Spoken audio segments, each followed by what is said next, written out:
개발제한구역 국민대책위원회가 남양주시 시청 앞에서 7개월이 넘도록 무기한 천막 농성을 벌이고 있습니다. 주민들은 이행 강제금으로 생존권을 이어받고 있다면서 고통을 호소하고 나섰습니다. 주민 강모 씨입니다.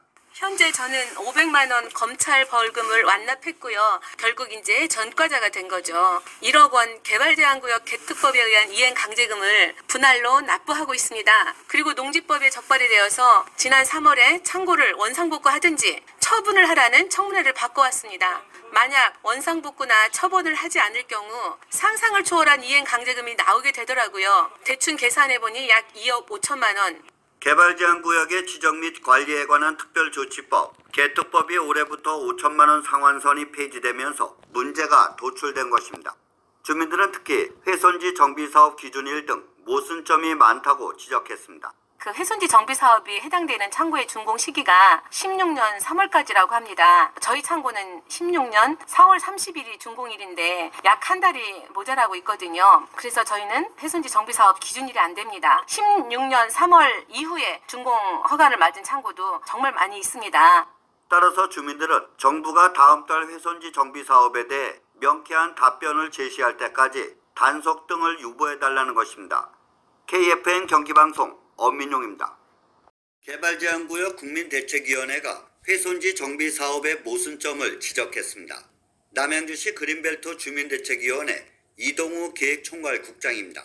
발표한 지 2년 동안 훼손지 정비 사업 창구 양성화에 넘어간 주민들이 대한민국에 딱 한 명도 없습니다. 주민들의 땅을 강탈하겠다는 겁니다. 세상에 자기 땅에 살고 거기다가 도로 만들고 창고 다 부셔서 새로 짓고 그리고 컨설팅 업체를 이용해서 인허가 받는데 28개의 단계를 거쳐서 인허가를 내린다고 하니 정부가 개발제한구역 주민들의 현실을 반영하지 못한 불합리한 대책으로 주민들의 피해가 증폭되고 있습니다. 개발제한구역 국민대책위원회 이덕우 부위원장입니다.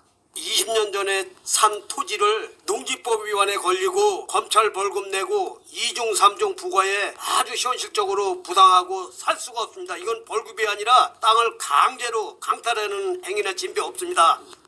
다음 달 국토교통부와 한국토지주택공사의 훼손지 정비사업 관련 발표를 앞두고 있는 만큼 관계당국에 좀 더 구체적이고 현실적인 대안책이 뒤따라야 할 것으로 보입니다.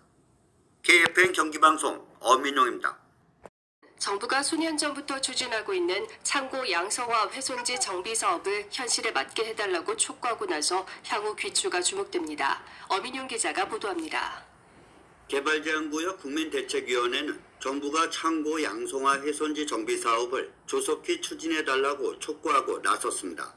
남양주시 그린벨트 주민대책위원회 이동우 기획총괄국장입니다. 훼손지 정비 사업은 자기 땅의 30%를 기부 체납하라는 거예요. 그리고 그 안에서 도로라든가 뭐 여러 가지 기반 시설을 해서 개발 제한 구역 해제도 아니고 오직 물류 창구를 쓸 수 있는 지목이 창으로 바뀐데도 불구하고 이렇게 상당히 그 주민들에게 많은 것들을 요구하고 있습니다. 이들은 정책 위반자가 불합리한 훼손지 정비 사업을 대폭적으로 수정해서 주민들의 현실에 맞는 정책으로 추진해 달라고 주장했습니다. 그게 잘못했다고 2년 전에 발표했던 훼손지 정비 사업을 3년 더 연장해주면서 수정해서 발표하겠다고 해놓고서는 아직까지 3년 연장 중에서 1년이 지내도 발표를 하지 않고 있습니다. 빨리 현실에 맞는 훼손지 정비 사업이 나와서 게다가 창고 양성화 훼손지 정비 사업을 비롯해 농지법 개특법 이중부가 철회 그리고 축사 온실 창고를 잡종지로 지목을 변경해달라는 것입니다. 남양주시와 개발제한구역 대책위원회는 조만간 발표할 중앙정부의 그린벨트 훼손지 정비 사업에 기대를 걸고 있어 향후 기추가 주목됩니다. KFN 경기방송 엄민용입니다. 조광환 남양주시장은 개발제한구역 훼손지 정비법에 대해 합리적인 기준이 마련돼야 한다고 밝혔습니다. 훼손지 정비법이 만들어졌는데 그 훼손지 정비법을 법 취지에 맞게 성과가 이루어지지 못했잖아요. 재검토해달라는 요구가 있었고 국토부가 그 부분에 대한 다양한 의견을 들어서 훼손지 정비법에 대한 합리적인 기준을 갖다가 내지 않겠어요? 그럼 그거에 따라서 그 다음에 판단을 하면 되는 거잖아요. 조 시장은 또 개발제한 구역에 따른 법 제도가 현 시대에 걸맞는지 재평가가 이뤄져야 한다고 강조했습니다. 원래 그 그린벨트를 추구하고자 했던 가치와 목적이 있잖아요. 그래서 그 가치와 목적에 지금 이 시대에 부합이 되는지에 대한 냉정한 재평가를 할 때가 됐다라고 나는 보는 거예요. 조 시장은 절반 가까이 되는 남양주시의 개발 제한 구역을 불합리한 제도를 개선해 균형적으로 지역이 발전할 수 있도록 장기적인 안목에서 총력을 기울여 나가겠다는 의지로 해석됩니다.